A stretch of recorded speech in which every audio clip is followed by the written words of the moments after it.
নমস্কার, দি রিপোর্টে স্বাগত। সকালবেলা ফুল তুলতে যাওয়াই হলো কাল। বাড়ির সামনে থেকে গৃহকর্তার রক্তাক্ত দেহ উদ্ধার। ঘটনাকে কেন্দ্র করে তীব্র চাঞ্চল্য ছড়ালো পূর্বস্থলী 1 নম্বর ব্লকের নাদনঘাট থানার অন্তর্গত নসরতপুরের পঞ্চায়েত এলাকায়।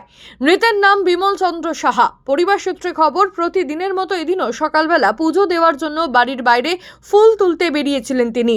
আচমকা প্রতিবেশীরা ডাকাডাকি শুরু করলে বাইরে বেরিয়ে আসেন পরিবারের সদস্যরা। এরপরেই নজরে আসে বাড়ির পাশেই পড়ে রয়েছে বিমল বাবুর রক্তাক্ত নিথর দেহ। মাথার পেছনে আঘাতের চিহ্ন স্পষ্ট। মৃতের পরিবারের অভিযোগ, খুন করা হয়েছে।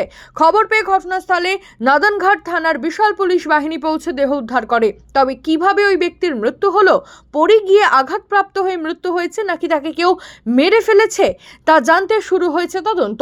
শ্যামল পাল, দ্য রিপোর্ট, নাদনঘাট। জয় হিন্দ।